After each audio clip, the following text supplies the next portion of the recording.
Hello and welcome to another edition of Graham Hughes' PUBCAST, and this week I'm joined by the delectable Ben Chambers from the 6 Million Rising. 16 would do. 16 million rising. How many did I say? 6. Oh, no. People always do that. 16 Million Rising podcast, which is actually I call it a radio show, actually. radio show, Proper radio. and it's a weekly show that I'm going to give you the link to down below. if That you would be wanna click on great. it. Please do. That Shameless sounds- plug. Yeah, we're in Newcastle today. We're in the Hancock pub, named after possibly Tony Hancock, Yeah. the only man named after 4 different parts of the human body. It's good. It's good. It's I good. think that was Vic Reeves' Yeah, joke. that's I it. think I Probably stole was. it from Shooting Okay. Stars. Okay. That will Still be a good joke, though. taken down for that. Yeah, still a good joke. It is. So this week we're going to talk about failure. Failure. Failure. Yeah. You know what? I've read a really good book on failure by Matthew Said. It's called Black Box Thinking, and it's about how if we don't learn from our failures, we will repeat them again and again and again. Yes. Failure's good. You know. Well, no, it's not good, but it's good if you learn. It is. I hate to quote to mention Dyson here, but that is how he developed his dual cyclone filter vacuum cleaner by about 1,200 different prototypes that got a little bit better each time because he learned from failure. Okay. That's all we'll mention. We won't mention him again. I still haven't learned, but No. we're specifically talking about the Remain campaign. Yeah. Because the Remain campaign well and truly failed. Yes, I think there's no way around that. It did. And I think it's just explain that obviously At the last hurdle. I was doing what I could in my own We all were. way We all were. to try and make Brexit not happen. And obviously, Ben, you were there at a lot of events. You were always there. We tried to be. With your camera, filming stuff, and doing the radio show each month. And now it's each week. It is each week now, and it's shorter. It's only half an hour. No, we were all doing what we could. But I don't know whether to say we were hamstrung, but something went wrong. Something didn't quite click into place, and it's Jeremy hard. Corbyn.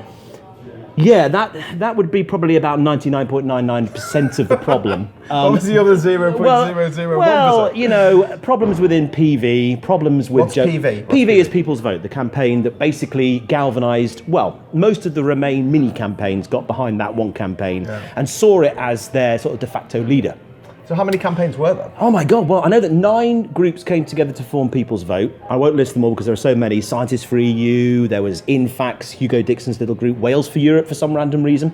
Yeah. A whole bunch of them. Some split away. And then we have Best for Britain, We got Best for Britain. They kept their powder dry through all this. European Movement. European Movement, EM. We had For Our Future's Sake Oh, FFS. and OFOC. For OFOC. Our Future, Our Choice was the 2 youth movements. They were, yeah. I never know quite understood the difference between them, why but there there were must have two, been one. but- I think one was more student-based, one was just up to the age of 35. Oh, God. So one was for Right. students, but anyway.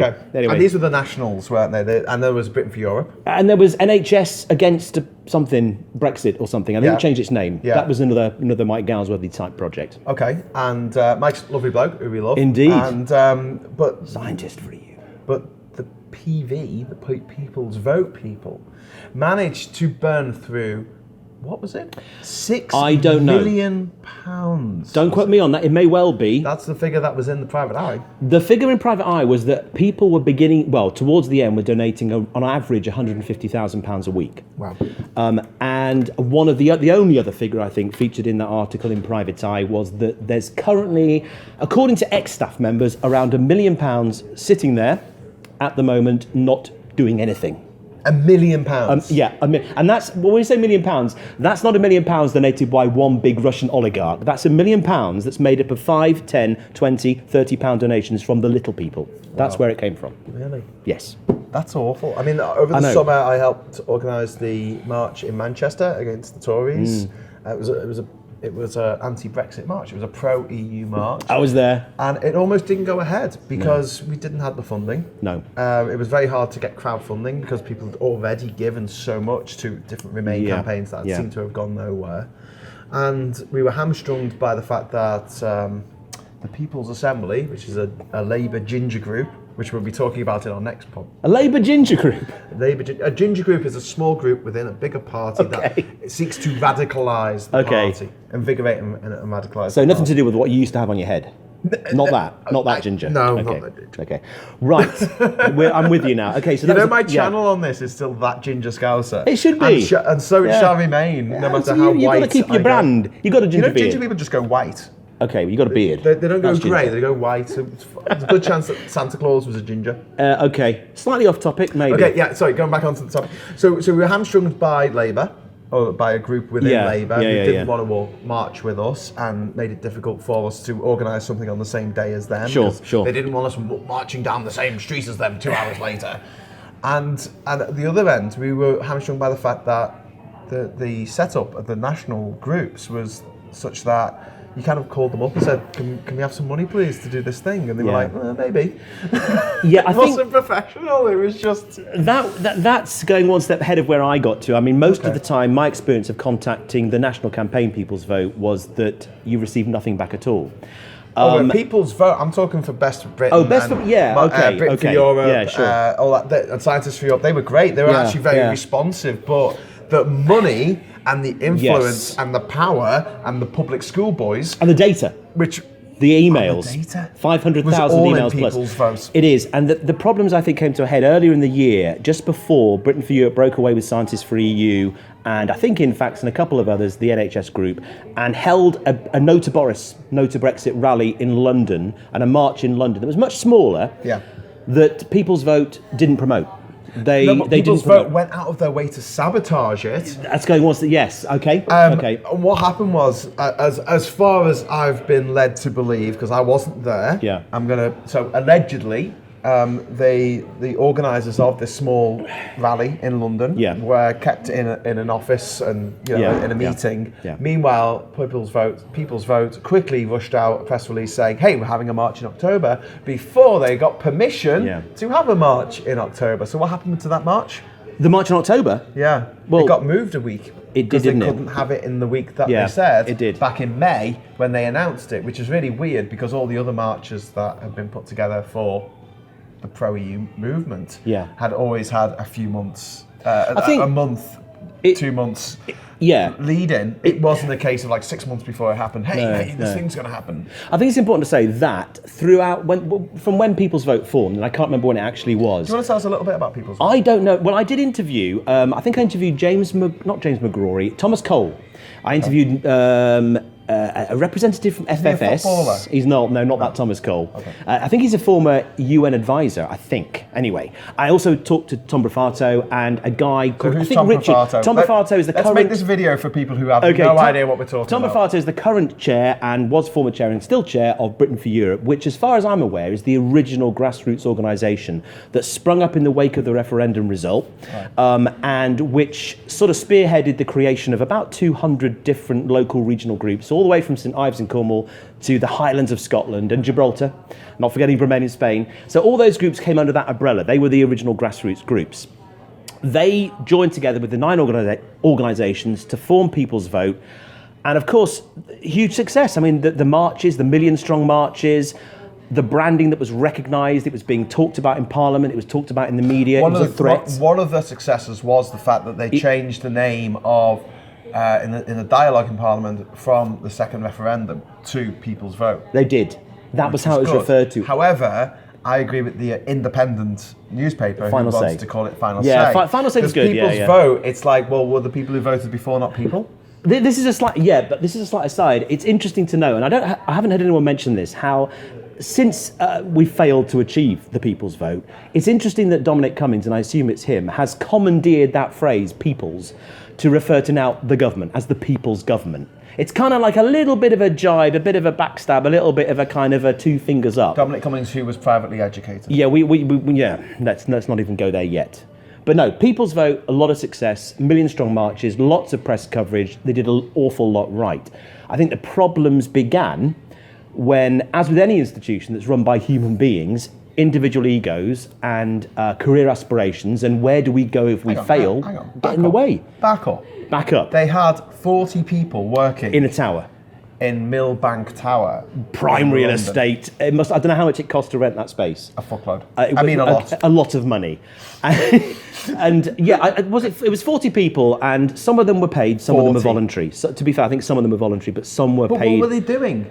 The only ever contact I had with People's Vote, despite the fact that I had spoken at events all over the country. Yeah. I'd spoken at marches, I'd spoken at rallies, I'd gone to Labour events, I'd gone to Lib Dem events. Yeah. I'd spoken on stage with people who were like conservative lords and all this kind of stuff. And yet the only communication that PV ever had with me was when last year in February, they still hadn't announced that there was going to be a march or not before the original Brexit deadline of March the 31st. I remember this, yeah. Now, we're up in Newcastle at the moment. I actually live in Durham these days, which is not far from here. It's £140 return on the train if you buy it too close to the day. So you need that month lead in to be able to say. And we should say there's a very strong pro-European movement up here in the northeast. Very passionate. So we have to get to London. And it's a long way. We need to know at least a month in advance, not 6 months in advance. That's a bit bit excessive. Yeah. But we need to know at least 1 month in advance. So it was 1 month up to the date that we thought there was going to be a march. Everyone was talking about there being a march at the end of March last year. And I put a little innocent tweet up saying, I will be in Hyde Park at 12 o'clock with sandwiches and an amusing placard. I will see you there if you'd like to meet up with me. I got a message from People's Vote within like half an hour of me from some anonymous public school boy who you'd never met. No one told me. He didn't say, hi, this is Jake from... Same thing happened to me. And it was just like, take this down. But do you know why I did it? I did it because Andrew Adonis tweeted it out on his Twitter feed to his 60, 70,000 followers that there was going to be a march. So I thought, you got to shop for the same thing. No, I did. So I had. Oh my God! Yeah, it was the same thing. Andrew Adonis tweeted it out. So I assumed since he was integral to the mission, he was part of People's Vote. So it's been released. It's public knowledge. Great. I can tweet about it now. Get people excited, which I did. Within hours of doing that, I had my phone bleeping from numbers that weren't recognised that I ignored. Eventually, one of them texted me to say, "Take that." It would just take that down. Who are you? Who are you? Who are you? So I got back to them and said, look, I'm really sorry, but what have I done wrong here? I'm excited about the march. Yeah, but no one knows about it. I said, they do. Andrew Adonis is tweeting about it. Yeah, he shouldn't have done that. Well, then speak to him, Don't have a go at me. I'm a little person. I'm just doing what I think is right here. As you were. I got a rollicking. They made you and I and people like us who are just grassroots campaigners trying to do our own thing with the PUBCAST channel, with your 16 Million Rising radio show weekly, pro-European radio show.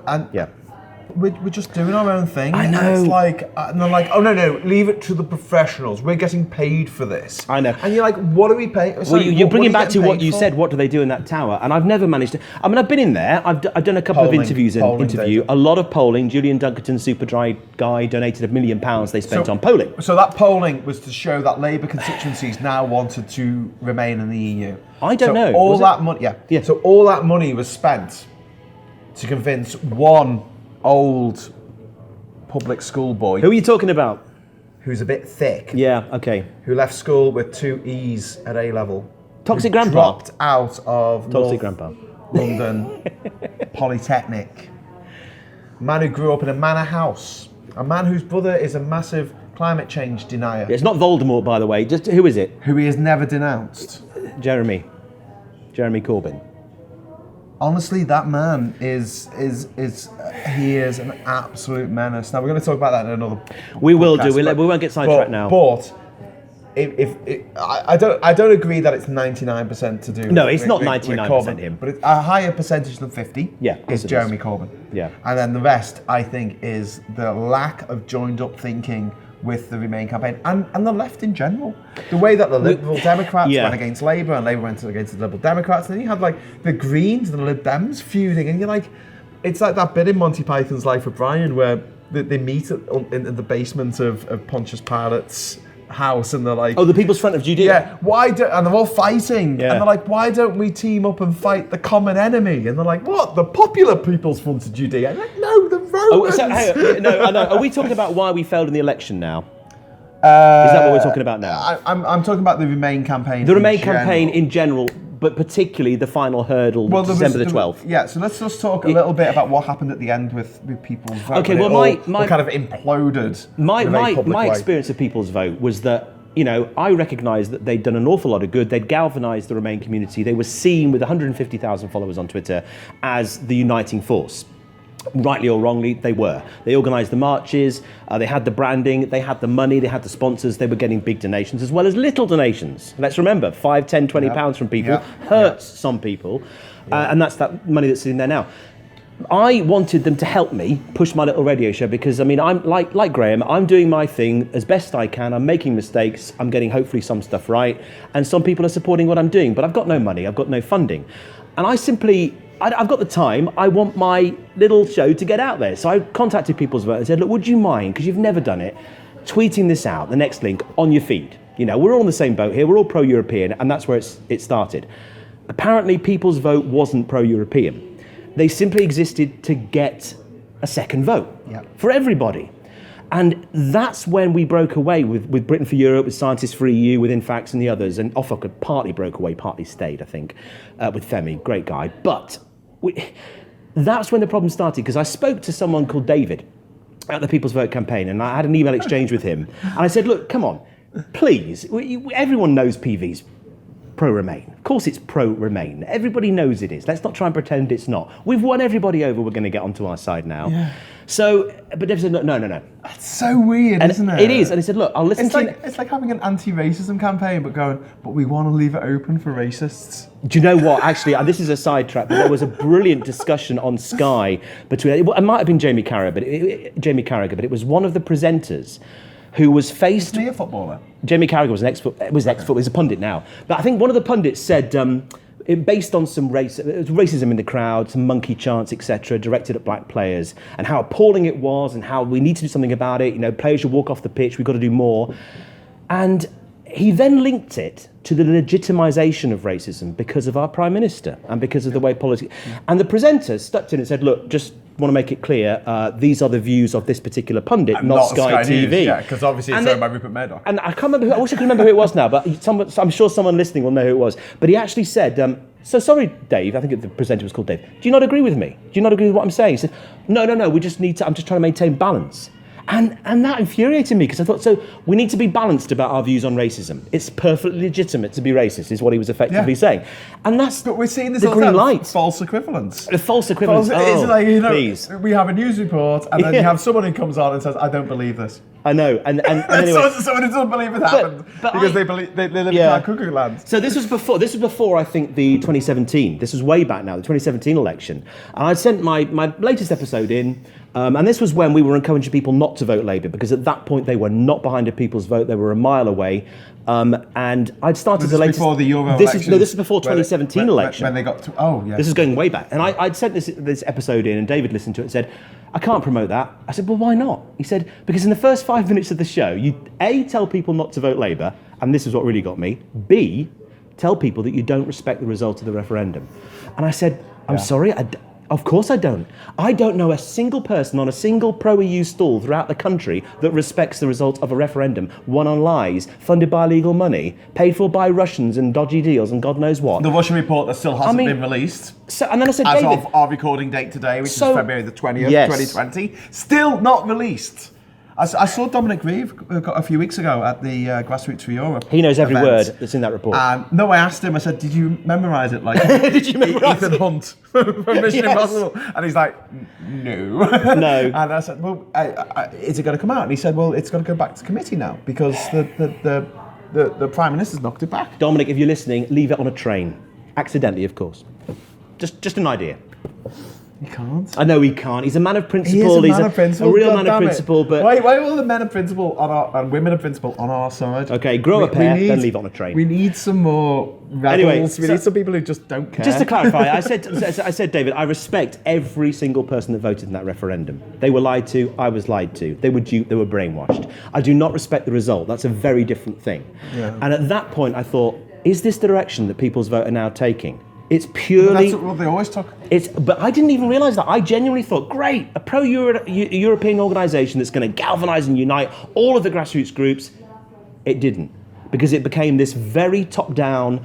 dictatorial organisation. And anonymous. I didn't know any of the people involved until it all blew up.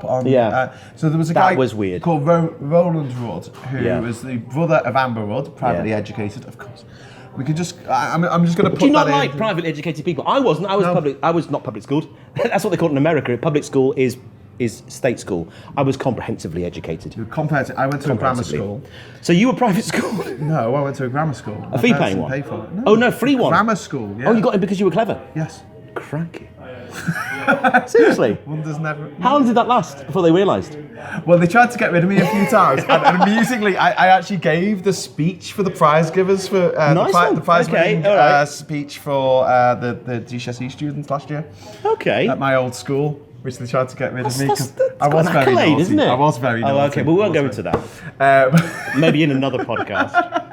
I was a prankster. I come up with pranks. Oh, you had a cathedral choir boy sense of fun, is what you mean? I don't know what that means, but well, yes. It means that you were naughty, but not that naughty. No, I was naughty, but not that naughty. Yeah. I didn't steal or do drugs. PG-13 naughty. I was PG-13 naughty. Yeah, probably PG naughty actually. Oh, that's sweet. That's just cute. Yeah. Anyway, so my problem with it's not with private schools per se. It's just the fact that literally everybody who has been involved in anything over the last few years, I will go online and I will type in Wikipedia, look up their name, and 9 times out of 10, they went to private school. And you expect it from the Tories, but when there was a guy on the radio just a couple of hours ago on the Sheila Fogarty show who was Labour, and I looked him up online and privately educated, went to independent school.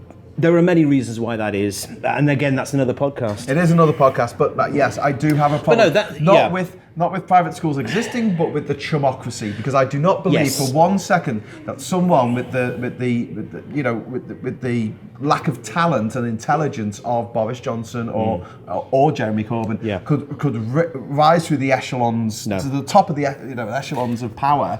And that sense of entitlement narrative without the chumocracy existing. Runs very deep, though, as well, and that's why these people get to these positions. Chumocracy, that is what Britain is. But you've only got to read, is it Mark Ronson or John Ronson's psychopath test to explain why certain people get to positions of power? Yes. It's always the same people. Anyway, no, so that's when I realised. Life is a lot easier when you know that you weren't on the streets. It is. Which, again, we'll come... let's do another podcast. Do you want to do another one after this? And we'll talk about We'll do another one after this. Because I really want to get into the nitty-gritty of this, because it really annoys me that when people who claim to have pulled themselves up by the bootstraps, and you're like, but you were born to millionaires. Yeah, I know. And now you've got the daughter of Rupert Murdoch saying that she's going to run to be the Director General of the BBC. And the BBC put out this glowing piece saying, they were given a gold-plated Stella Stairlift. She did really well in the media off her own back, and you're like, oh, for God's sake. Hang on, what are we talking about in this podcast? Because I'm completely confused now. We're talking about the failure of Remain. Right, well, okay. So we've covered the top-down, lack of bottom-up grassroots influence. The other thing that upset me was actually the very first time I saw Steve Bray on a stage, years into his campaign of what he was doing, was the No to Boris March that Britain for Europe organised. He was sidelined along with many other individuals who, let's face it, are a bit rough around the edges, a bit scruffy, might say something that's not branded, that's not been sanitised not on message. And on message. But that's it. It was so controlling. It was so controlling. Oh, you've got to say this, you've got to say that. No. Don't be doing that colour. I can't think of anybody. Exactly, I know. Was it pastels? It was pastel green and purple. Bloody colours. But I can't think of anyone else that's done more for our campaign day in, day out than Steve Bray and his crew at Sodom. What about Maddie? Maddie Kay? Maddie Kay's another one. She's like tirelessly campaigning for Remain, and like she was sidelined by all of the big groups. I know. And bullied online by a lot of Remainers. I know, and I had a wonderful discussion with a guy called Steve Chalk at a church when I did one of my little podcast interviews in London, in Waterloo, and he talked about the logo of their church, the Oasis Church, the Oasis Trust, as overlapping circles. And he said it's the messy circle of inclusion, because when you have a community of people together, they all rub up against each other slightly. They may agree on most things, but you're going to get some friction. It's a bit messy, it's a bit scruffy, it's not perfectly sanitised and branded. And the problem with any organisation that decides it's going to be top-down, run by anonymous figures in a big tower in Millbank, is that it becomes nothing but this branded, sterile... Tower in Millbank. Just sounds like something Lord of the Rings. Big steel phallus by the river, and it's kind of like... But it's not funny, because Mordor. They haven't tweeted anything in months. You know, the money's still there. And the meltdown that we had... Let's talk about the meltdown, because you know more about this than I do. Well, I only had to go on Twitter. This is what got me. So what happened? The week before the December 12th election, Wasn't it the week before it was announced? Maybe, but it was before the December 12th election when we needed to be as united as we've ever been. The organisation everyone looks to for guidance and that authoritative sort of stance on this is where we're at, literally was arguing with itself on Twitter live in front of 150,000 of us. And that went everywhere.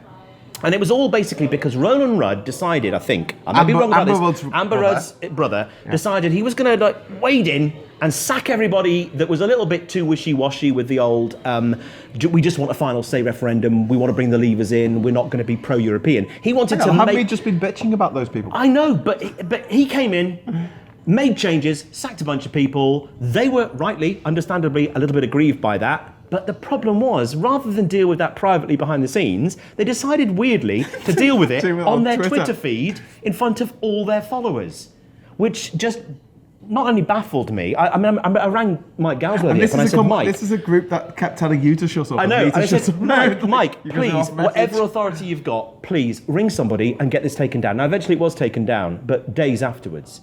And I believe now from the Private Eye article that was published last week in their most recent edition that the £1 million that's sitting there could well be sucked up or frittered away in legal fees. To basically pay while these people that were sacked and dismissed wrongfully or rightly pursue a claim against sue people's vote. That's £1 million of little people's money. Kind of money. That's a phenomenal amount of money that we could put to amazing use right now. We've never needed it more.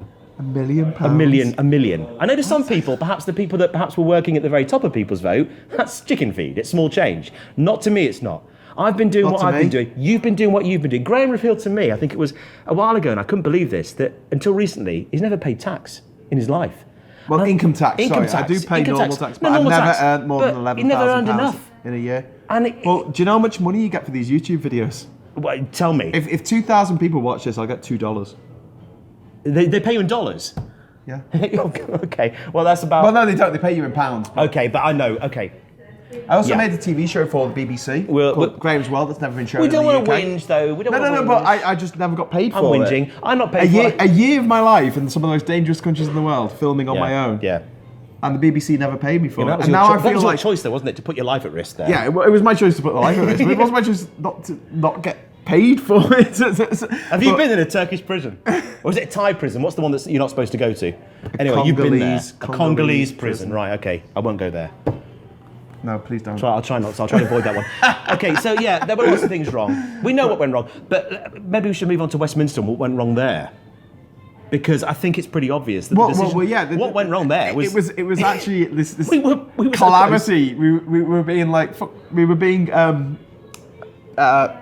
what? Menaced. On one side by the People's Vote nonsense. But also, can I just say as well... Please do. The other groups didn't work together. No. When you say the groups, what do you mean groups? The national groups. They just didn't work together. So you mean... a lack of joined up thinking. And what? Best for Britain, People's Vote, Britain for Europe, EM, European movement. They all saw each other as rivals for resources and personnel and all this kind of stuff. They did. And it just annoyed me because all I could think was, well, look, there's lots of different groups. Yeah. Why don't we have a way of funding what these groups want to do all around the country that is professionalised? That it's not just a case of calling up Naomi from Best for Britain and saying, hey, can we have some money for a stage, please? We want to do a rally.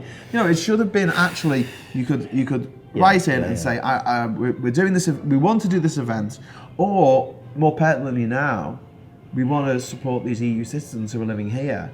Because there's 3 million EU citizens who are now having to go through settled status to stay in their own homes. And of them, there's a good few thousand who are completely housebound. They're in the 70s and 80s, and they might not even know that they need to do this. And if they don't do it, they're going to end up getting deported back to a country they haven't been to for 60 years. And there's a deadline for that coming up, isn't there, as well?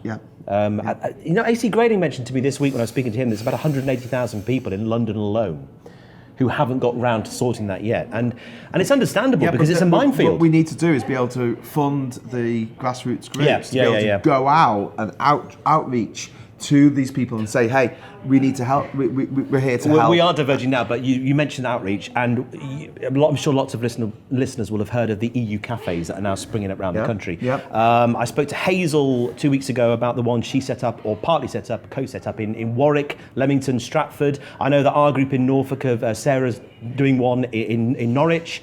I'm pretty certain that Anthea in Devon is doing one as well. So they're becoming a real thing. Yeah.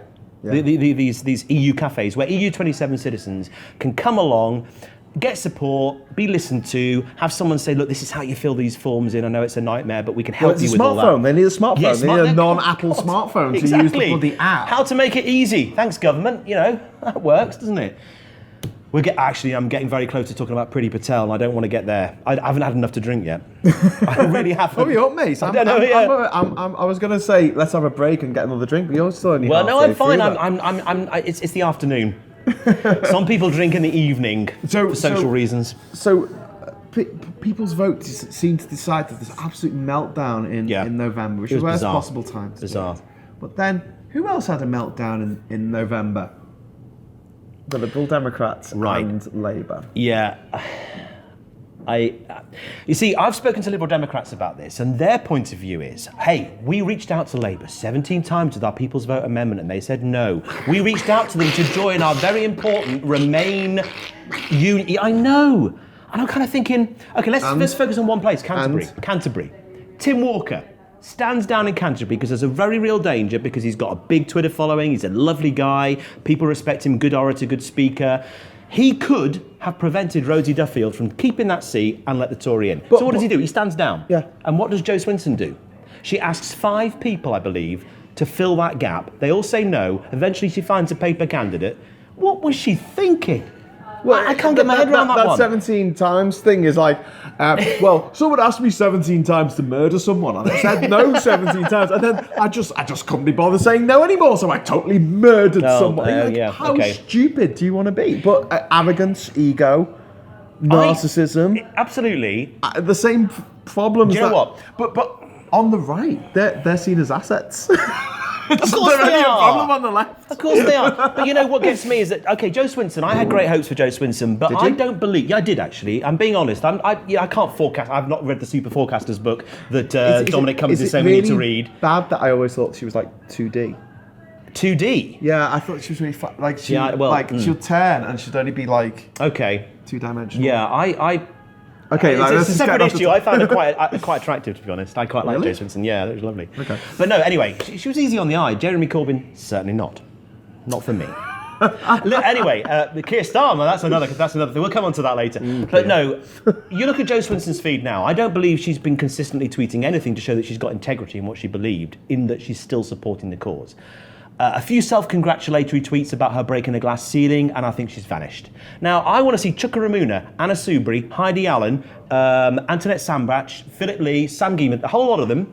Where are these guys that were the best of what the Tory party and the Labour Party ejected? Luciana Berger, where are they now? Why aren't they forming not a party, please, no more Change UK, but some kind of unit? Because people look to them, people respect them, people value what they say, and people will follow them. Why not make a party? Why not make a party? Well, it worked for UKIP. It did work for UKIP, but that's because UKIP was a personality cult, as was the Brexit Party. Yes, around Nigel Farage. Well, then we're going to have to find somebody very similar to Farage, who happens to be not a nicotine-stained man-frog, or as we like to say, bollock brain foghorn of ignorance. Someone slightly better than that. And who is there? You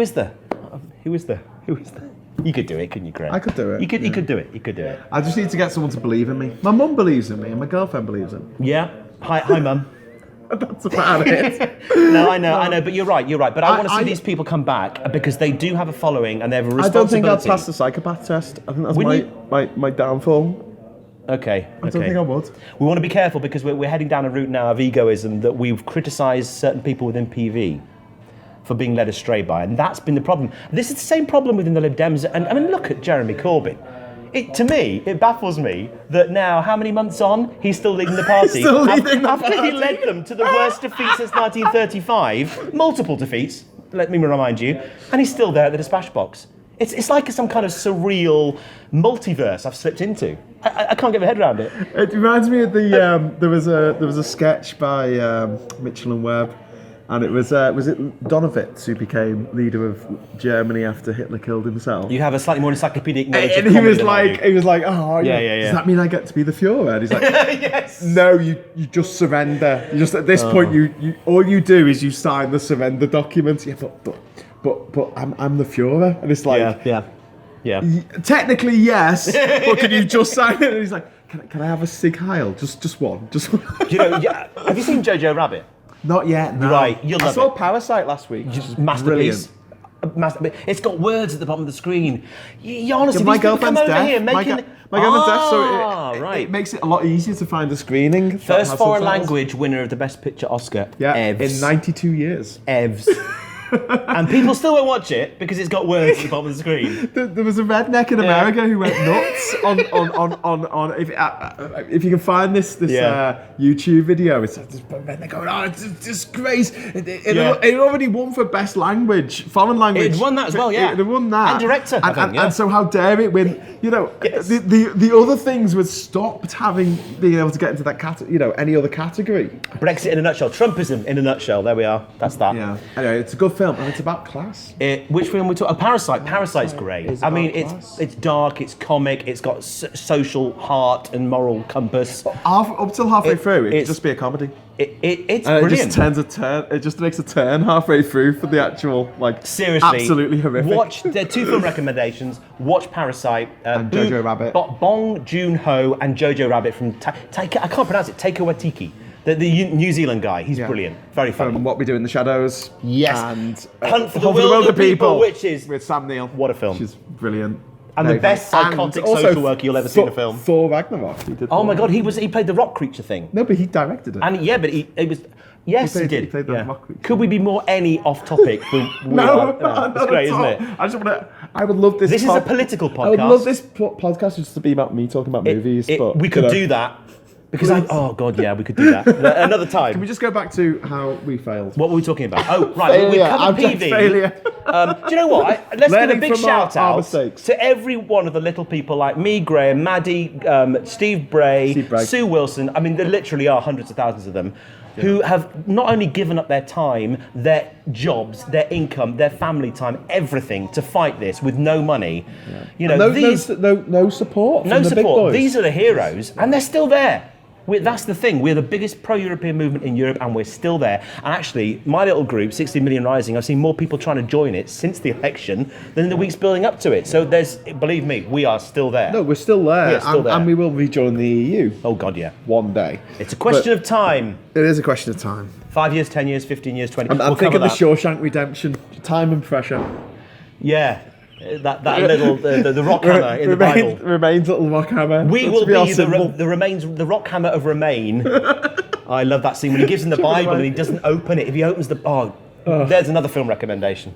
Everyone's seen the Shawshank Redemption. If you've not seen that, you don't love film. Which was pipped to the 1994 Forrest Gump. Oscar by Forrest Gump. Yeah, which is- as was Pulp Fiction as well. Yeah, that was the best year for film ever, and the most unbelievably vacuous, stupid film. A film that summarises Brexit. You know, how someone with no discernible talent, with a lot against him. No, could but he did have talent. He could play he could ping pong. He could run. That was all CGI, Graham. Trust me. No, but he had. So were talent. Gary Sinise's legs. That was CGI. He was an idiot. He was an idiot. He was Brexit personified. The privately educated types who are in power at the moment are not like Forrest Gump. They are more like Chance Gardner. Is it Chancey Gardner from who are we talking about? Being There? Being There? Yeah, 1979 movie. Peter Sellers. Yeah, I've seen it. In which he's just a simple gardener and he keeps talking about the garden, but everyone sees it as this clever metaphor of politics and life and everything. And he ends up becoming president of the United States of America, even though he's an idiot. This is a podcast about where Remain went wrong. Your 10-minute reminder. Just to draw us back from the brink. No, but I think, we've covered PV, we've covered the national campaign, we haven't really covered fully Westminster. I think the fact that they acquiesced and they gave in to Johnson's demand for an election, it's a simple ego question. Jeremy Corbyn, Joe Swinson genuinely believed I mean, Joe Swinson talking about being Prime Minister. That's the point I where think someone I've should have mentioned this on every tapped her on the podcast shoulder since the election and said, sorry, where are you getting that idea from? What polling suggests that you can possibly anywhere near 300 seats? People were talking about maybe 80 for the Dems. They lost a seat, by the way. They lost a seat. But let's be honest, they gained 1.3 million votes. The Tories gained 300,000. Hang on, they didn't lose one MP though. They had 19 MPs at that time because a lot of the other MPs had joined them. Yeah, so they lost a lot more than one seat actually, because they had about 21, didn't they? And they're now down to 11. 19, I think. Something like that, but they're down to 11. They lost at least 8. The point is, it was a disaster for them. Absolute disaster for them. And a disaster for the Labour Party. And a disaster for Labour. And it shouldn't have been. And also, it's worth mentioning that what we all should have seen coming was that the Dominic Cummings employed exactly the same tactic he did in 2016, 4 years later. 3 words, endlessly repeated, that mean absolutely nothing. Few bright colours, job done. You know, take back control, get Brexit done. I've already mentioned this on a previous podcast. It's unbelievable. How did we not see that coming, Graham? This is my question to you. We did. Yeah, but we didn't, because if we'd seen it coming, we could have combated that, because it's so... How do you combat it? With a simple 3-line no more lies. slogan. Yeah. No more lies. End the lies. End the lies. End the lies. No more lies. End the lies. That was James O'Brien's suggestion. Yeah, well, it would have worked. End the lies. But the thing is, people... But it wouldn't have worked because we had Joe Swinson, who was useless, and who was delusional. This is the thing. All of the main candidates in this election were delusional. But this You've is got the irony. Boris Johnson saying Brexit will be great. Yeah. That's delusional. Yeah. You had Jeremy Corbyn thinking that everyone loved him because he's just surrounded by sycophants from private schools who love him because he went to private school and they're all a gang. And then you had Joe Swinson, who was surrounded by people at the top level saying, oh, we love you. We think you're going to be Prime Minister. And she was like, oh, I'm going to be Prime Minister. Great. She couldn't even win her own seat. I know. And that is so sad. But at the end of the day, I think she deserved to lose that seat. I think Jeremy Corbyn deserved to lose Islington. Yeah, well, that was never going to happen. Sorry, Islington, but I mean, you know. And look, a lot of the policies the guy wanted to put through were admirable policies, but there's this distinction now that Rebecca Long-Bailey's drawn between Corbynism and socialism as being very different. Well, yeah, they are very different. Hang on, I thought they were the same. But they're not the same. I thought she said they were the same. She said, I'm not to talk about Corbynism. It's just socialism. Yeah, she's saying it's the same thing, but it's not. No, but Corbynism is a personality cult built about one delusional guy. And his delusional followers. Yeah. And actually, you mentioned it to me before we went on air, and you were saying that there are still some people out there that genuinely believe that Jeremy Corbyn's a Remainer, that he wanted to stay in the EU. Where's your evidence for that? I've never seen anything. What's he ever said?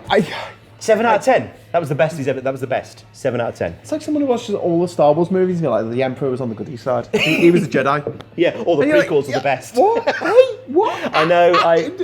But all the evidence that was presented to you was that he was a baddie. Yeah. So we weren't united enough to beat Dominic Cummings with his 3-word slogan again. But what does that say about us, though? Seriously. But if Remain was united like that, it wouldn't be Remain. One of the things that has been true across the board as this has happened is you have had Remainers who are Lib Dems for Remain, Labour for Remain, Conservatives for Remain, who all have very, very different attitudes on so many different policies. Except for this one. They want us to stay in the EU. Yeah. And trying to unite us and get us to march with people who, are waving placards saying Tories burn in hell or something. Yeah. It's not going to happen because the Conservatives for Europe aren't going to turn up to that. You're completely right. And that was a trick that we missed. We did. I'm saying we. No, I don't think I missed it because I was trying to support the grassroots as best I could. Last year, I set up Project Hope, which was behind the scenes, helping out grassroots groups like North East for Europe, Manchester for Europe, Liverpool for Europe, Bath for Europe, all the other for Europe groups and European movement groups to help them on social media. And it was all we could do. I mean, we were limited. Exactly. So we could do. We weren't in Parliament. Our funding, we were limited in our reach. But that's the problem, I think, and this is something I touched on a couple of weeks ago on my little show, is that it's very easy to galvanise and cohere, if that's the right word, everybody below the mean line of intelligence because they think quickly, they don't question things, they can't critically think, they accept what they believe immediately. So get Brexit done, great. We want Brexit out of the way, we'll go with that. It's very hard. I'm going to argue with this on this one. Well, okay, but that's my opinion. Other opinions are available. It's very hard to galvanise everyone above that line of because most leavers. What if I told you that the majority of people who join crazy religious cults are above average intelligence? Yeah, that does put a bit of a fly in the ointment. Is that true though? Yeah. Really? Yeah. And actually, yeah. Okay, so there's one bit of wiring that's not quite connected, but the rest of the circuitry's okay. But the thing is, if you're intelligent, you're more likely to believe that what you believe is correct and have the arguments to back it up. Have you ever spoken to a gammon?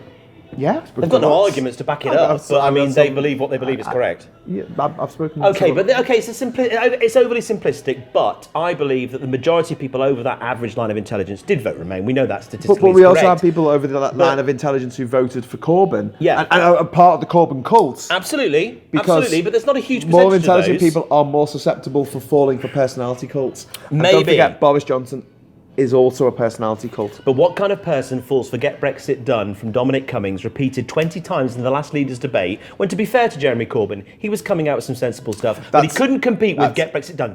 Everyone who wanted Brexit, which is at least 37% of the electorate, plus everyone who doesn't give a fuck. I thought we weren't going to use that word. I'm sorry. Everyone who doesn't care. Yeah. It plus everyone who doesn't care. And I'm sorry to say to the lovely people who watch these podcasts, and I love you and thank you and keep watching them. And here's the 38% who managed to make it to the end. It's gone up a little bit. It'll be 40 because I'm on it. We'll see. But the fact remains that you have intelligent people are more likely to fall for this nonsense. That's true, but we also know intelligent people... The vast majority of people in this country, and in every country in the world, don't really care about politics. They don't. And my fear is that now the perception is that we've got Brexit done. Politics is done for 4 years. Great, we can have a breather now. We'll sit back. We'll sit this one out and actually, that's another debate I wanted to have with you. Is that what should we now, as pro-Europeans, as Remainers, rejoiners, be focused on accepting? Okay, Brexit's going to happen. We now need to forge the closest possible relationship with the EU over the next 10 months of the transition period to mitigate the damage, or do we take another view, which a woman came up to me at the Grassroots for Europe conference in January and said, no, please don't do that. That's not what we should do. It's going to have to hurt for some people to get over to see that they've made this terrible mistake. No. If we mitigate it, we're going to have a lot of people saying to us, see, Brexit's not so bad after all. What were you on about with this Project Fear? It's great, it's all right, we're going to cope. Might take 50 years, but we'll get there. And that's my fear. Then where will the appetite be for rejoining if we've mitigated the damage? The appetite to rejoining is already there. The idea that if we make it really, if we end up in a situation where it's really awful for people, then everyone will suddenly change their minds and want to be pro-EU. Right. Is a nonsense. And I can tell you why it's a nonsense, because we've had 10 years of austerity, and yet people voted overwhelmingly for the Conservatives. But do you not? Yeah, that's very true. But do you not think? And there were people saying on the Labour side, "Oh, when it gets really bad, people will vote for us." And that's a shit way of winning. But I'm sorry, you make a positive argument. You don't just go, "Oh, this is all awful." No, you make the positive argument, absolutely. And then that's coming from me, someone who's made a lot of podcasts about how bad it's going to be when we leave the EU. But that was a warning. But Graham, do you not think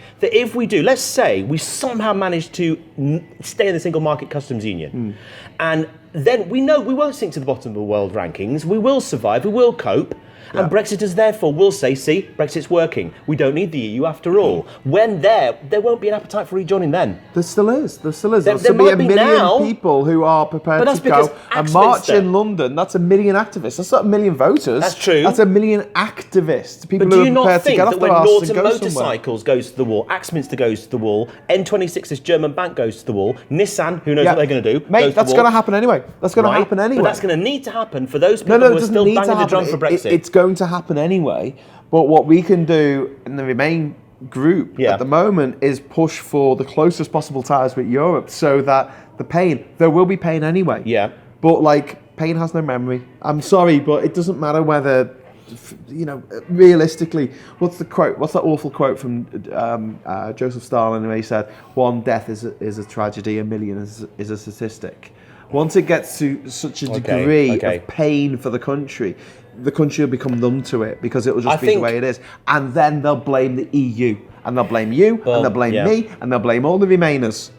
Because we didn't want to... Oh, you're right about that completely. They're going to blame the Remain Parliament for 3 years. They're going to blame the EU for being totally intransigent and not budging and not letting us have access to their precious single market for no fee.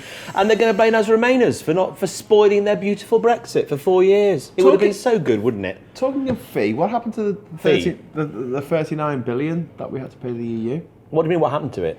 Are we paying it? I'm assuming we are. I'm assuming we No, are. we It's are kind of our paying obligation. Yeah, the government don't mention that too often these days. No, they don't. That was like a big thing before, wasn't it? Or they don't. Also, they don't mention the 100 million that they spaffed up the wall on that ridiculous Get Brexit Done campaign before Christmas. No, sorry, the Get Ready for Brexit. Get Ready for Brexit campaign before Christmas. That was everywhere I was travelling. 100 million. Every services I pulled into. £100 million. Yeah, it was right there on a big screen. Get Ready for Brexit. £100 million. But and a teacher tweeted 2 weeks ago, I have to find 50 quid to make sure every child in my class has a whiteboard pen. Okay, there we are. Priorities. They can get away with doing it. Of course they can. They can do whatever they like now for 4 years. The left can't. And the problem is, a lot of people in the last election were presented with the ballot paper that basically said, do you want to vote for the right-wing party or one of 5 different left-wing parties? Who wouldn't work together. And when you have a first-past-the-post system, it can't work. No. It is prejudice against the left. Who, I know. God love them. And for those of you that don't know, herding cats. The Green Party, it took 864,000, I believe it was, votes for one Green MP. It took 38,000 for one Tory. How on earth is that representative of what people want in this country? How many was that? 864,000 people voted Green. Out of that, they got one MP in Brighton. Oh, I get you. 38,000 people voting Tory bought them one MP because of first past the post. Yeah. So literally, everyone who voted Green outside Brighton, you wasted your vote. You are not represented. Should we talk about this in the next podcast? Maybe we should. Are you up for that? Are you up for doing another one? We'll talk about how Labour needs to reform. Well, we'll negotiate my fee. The Lib Dems, the Lib Dems, the Greens, it'll be one of these. Need to win the next election. What they have to do. Oh my goodness, yes, they do collegiately together. We need to learn from our failures. We need to learn from our mistakes. Something we haven't done for 4 years, by the way. So we really need to start doing it now. One of the big things that I really believe in is the idea that, look, the idea that you're going to get all of the people who want to stay in the EU under one banner is madness. Just forget about it.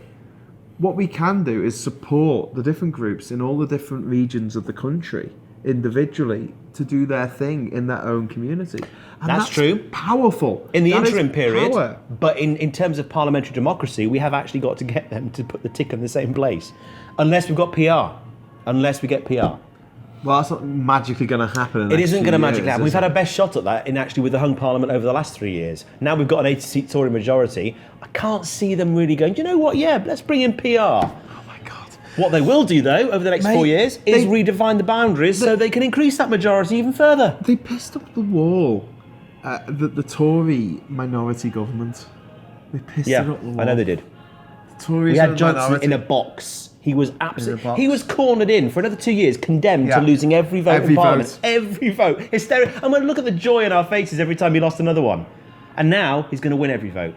No matter what all the pro-EU voices say in Parliament on our behalf, he will win everything. Whatever he wants to do, it's rubber stamped. Done. 4 years. Thanks, Jeremy. Parliament's dead. Yeah. Thanks, Joe. Yeah. Exactly. They've got to bear the brunt of that. But also, thanks, Mr. Rudd. What's his name? Roland? Roland Rudd. Amber's brother. Thank you, Mr. Rudd. Thank you, Alistair Campbell, I guess, because he was involved in the People's Vote. Yeah. You had a lot more dealings with these people down in London. Very few dealings. I had one dealing with them, and when I had that email from David, I thought, oh my goodness, I'm on my own here. I've got no support from these guys. I'll just carry on doing my thing. When you say David, I just think of like the android from those terrible new Prometheus alien movies. Oh gosh, no, I don't watch. We're back to movies again. Yes, I'm with Martin Scorsese, by the way. I'm afraid I think Marvel movies are just big rollercoaster entertainment rides. They're not films. I think we could have a good debate on We could have a great debate on that. But that's getting off the topic a little bit. Yeah, we haven't been doing that, have we? What do you think that Remain needs to do then? What's your sort of take on What it? Remain needs to do? Yeah. Well, first of all, what's the next we're not step Remain. for That's Remain? the problem. We're not Remain. We're sort of A third of us are rejoin. We absolutely got to get back in as quickly as we can. So we just say pro-EU because that pro-EU. makes We're pro-EU. sense before, and it makes sense with the resistance for the future. We are the resistance. I remember you doing that thing. So yeah, we're the we're the pro-EU community. If I do a video on my own, I call it. I'll be honest. In the interim period, what we've got to do for the next certainly 4 or 5 months is watch and wait. Because as Graham said, we don't want it to go wrong, but it's going to go up the wall, it's going to go bad. We have to watch, wait, and particularly support the EU 27 citizens who have been hung out to dry for 4 years, with entirely faultless. And British citizens living in the EU Absolutely. who often get overlooked. No, we can do that. Yeah, we need to help support But we've got to call it out. And then when I say we've got to... Anthony Grayling said to me, we've got to call it out. Call out all the lies. Call out all the problems that are a result of Brexit. Is that his first name? Anthony, yeah. I call him Anthony. I thought it was air conditioning. No, it's not air conditioning. Yeah, that would be a great name, wouldn't it? I thought it was alternating current. No, it's Anthony. I actually don't know what his middle name is. It's probably Colin. Although I doubt that. He's an academic. He's very posh, isn't he? It's probably Cuthbert. Anthony, actually, I'm so sorry. I'm not at all poking fun. Constantine. There's a guy with a heart of gold that has given his time. Anthony what? Constantine. Anthony Constantine. That was a film with Keanu Reeves in. Constantine. Wasn't very good. I don't think it was very good. Anyway, we digress. For the first time in this podcast. So go on, you were saying No, I don't know what I was saying. I was saying what we need to do. What we need to do, seriously. What the pro-EU movement needs to do next. In the interim period, the short-term period. Learn from its mistakes. Well, we've got to learn from our mistakes, but in the short-term period, before December, we've got to call out everything attributable to Brexit for what it is. We'll do that anyway. We'll do that, yeah, but that's what we've got to do. We've got to support the EU 27 citizens. Also got to breathe. We've got to breathe. Yeah. We've got to find time, to live and tick over, but we can't just dissipate. And I'm glad to hear that the vast majority of us in this movement have stepped it up. We haven't backed off. We haven't said, well, at least I could tell my grandchildren I tried, I did my best, not good enough. We haven't done anything yet. We're at the beginning now of a very messy patch in our country's history. We are the ones that are going to... There's no democracy in Parliament. It's a dead duck. It literally, for 4 years, nothing's going to happen there apart from what Johnson and Cummins want to happen. We've got to make it happen. So I'd urge you to listen to... Well, I'd urge you to listen to my podcast with AC Grayling on citizens' assemblies. Because democracy's dead in Parliament, but it's not dead nationally. We can do something about that. Okay. Too much to go into now in a few seconds. But yeah, I'd say support the EU27 citizens. I'd say call out all the BS that we're going to get. I mean, the stuff that's coming out of Westminster is phenomenal. It's so easy to call out. You don't need a brain to do it. I mean, Priti Patel, Rishi Sunak, James Cleverly, all of them towing this ridiculous party line, unleashing the potential, levelling up. I mean, I honestly, I don't know where to begin. We'll talk about, I want to talk about Priti. I think that people will do that anyway. They will do that anyway. As pro-EU activists, what we need to do now is work in our communities and make sure that the regional group. So if you're watching this and you're not part of a regional group, there's a good chance there will be there will be a regional group for your area. Within 20 miles of you. Whether it's Highlands for EU or Liverpool for EU or Bristol for EU, there will be a group, or the European movement for do you know what? There's even a Boston in Lincolnshire, Boston for EU. This is the place that voted most heavily for Leave. There's a Boston for EU group. Yeah. Brilliant. Yeah. So brilliant. Join them and give you time. And I know people are really stretched at the moment, and it's difficult with money and having time, especially if you've got a young family to look after and you've got a full-time job. It is really difficult, and that's why a lot of the campaigning has been done by people who are retired because they've got the time and the funds to be able to invest. But be encouraged, we're still here, we're still vibrant, we're still very much alive. We need people who are in their 20s, 30s, 40s who are willing to stand up and make an effort. And make it your group, make it your gang, make it your hobby almost. Just to go and keep in these groups and make sure that they are there, because they will be the nucleus for us rejoining the EU. Absolutely. And without those groups, we're not going to do it, because we need that movement and we need to stay together in little groups. It's relational. It'll never it's stay together. It's got to be as a homogenous glob of a million people. It just won't. Do you know happen. what? Related to that, forget that. Do you remember that idea? Yeah. What Mike Galsworthy actually said was completely true. The triangle with the point at the top has got to be turned upside down now, and it's really got to be the bottom, the grassroots that take the lead, that shape what happens over the coming months, and it will be. And keep the torch burning for Europe. Totally, keep the light on. Yeah, and the idea that we could have a simple 3-word slogan dictated to us from London that all Remainers, Rejoiners, pro-EU activists are going to get behind is an absolute nonsense. It's fantasy land. And this is why we need to work down at the regions, down at the, devolve the movement and give them the resources and give them the funding that. And I'd say if you know someone that works in Devon for Axminster or for Norton Motorcycles or up there in Sunderland for Nissan, make contact with them, okay? Because these are the people that are being affected by this absolute con that's been done to us. They're going to be hurt by it. Make contact with them. The EU27 cafes, I think, are fantastic.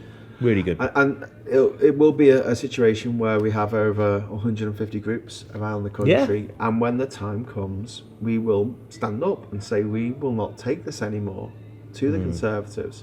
And there's no reason why this Conservative government has to last for 40 more years. If enough people take to the streets and say no, then things can change that could be another very podcast. Rapidly. There are a lot. You're completely right. There are a lot of things that could change rapidly. The 80-seat majority, the 109 new Tory MPs, can be chipped away at, and we're already seeing tweets from actually more senior Conservatives saying, "What's this war on the BBC? I didn't sign up for that. That's nonsense. Vote Tory." Axe BBC 2, Radio 2. No. So we're seeing a lot of that already. And I think when companies start to close and businesses fold in certain constituencies, Swindon MPs, for example, Honda is set in stone now, 2021, June, it's going to close.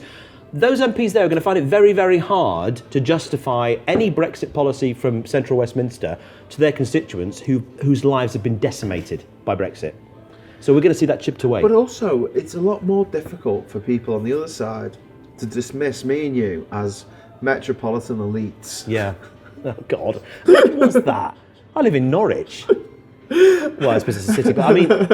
I moved up from Liverpool to County Durham. Yeah. I don't know if that's up, but I just mean geographically. Well, under Priti Patel's new immigration policy, I would have to be deported. I don't earn enough. I don't earn enough. I do speak English, I think, and you just about qualify. Scouse. It's about the same thing. I've been to university, but I don't earn enough, so I'd be out.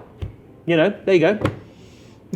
But this is why it's a lot more difficult when you are of that persuasion to think that Brexit, absolutely the pro-EU lot of all metropolitan elites. Do you want to tie this one up? It's a lot. Hang on, let me finish. It's a lot harder to argue that with someone who comes from the same neck of the woods as you do. Yeah. So at a street stall in Newcastle, or in Sunderland, or in Leeds, York, Liverpool, Birmingham, Bristol. If someone's talking to you one-to-one and they're from the same neck of the woods as you, gone through the same stuff in your life as you have, it's a lot more difficult to dismiss what they've got to say. Yeah. And that was a power that the Remain campaign had that it never used. It never maximised that potential because it was too obsessed with London, with telling people what to do, and trying to control everything.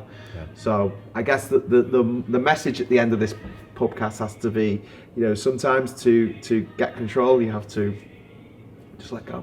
Yeah, and watch Jojo Rabbit. It's really funny. Seriously, it'll make you laugh. We need a laugh right now. I tell you. Off topic. Yeah. All right. Well, thank you very much for joining me in this podcast. Pleasure. Can we do another one? If we have to. If we have to, excellent. Okay. So usually at the end of the podcast, I grab my beer. Yeah. Usually I've drank it by now, but I haven't this time because I've got a brand new one. We just got a brand new one. So I'm going to say, here's to the EU. Oh, to the EU. Cheers. Skål.